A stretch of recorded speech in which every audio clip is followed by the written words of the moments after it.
Posibleng pagiganti raw ng Abu Sayyaf ang pananampang sa mga inosenteng sibilyan sa Talipao, Sulu nitong Lunes.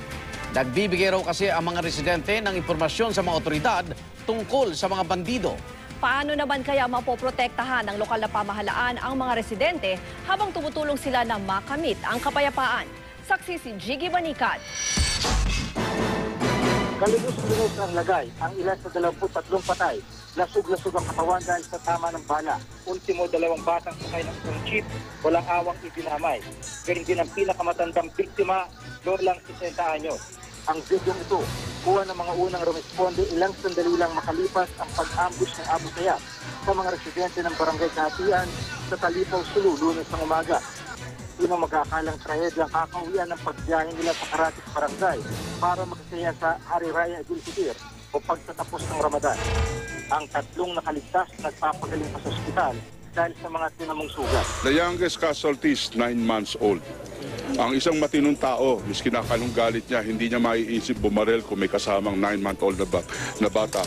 Pero lalong kahindi-hindi kung isipin ang hininalang motibo sa pagbaril sa mga walang kalaban-labang sibilyan.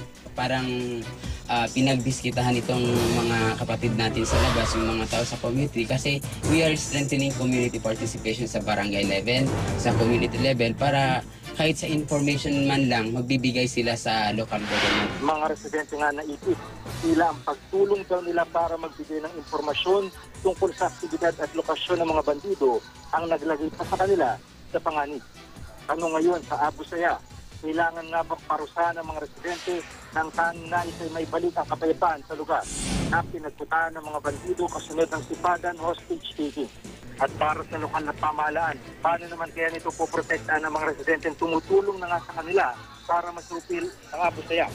Hindi malinaw ang solusyon sa ngayon, pero sabi ng alkalde ng Talipao, ang layunin namin dito basta kapayapaan. So, dapat magkakaisa ang mga LGU namin dito, pati yung mga civilian. sa kabila ng dagok sa bayan, umaasang lokal na pamahalang hindi matatapos kundi masising pa ang pagtulong sa kanila ng mga residente para sa kapayapaan sa kanilang lugar.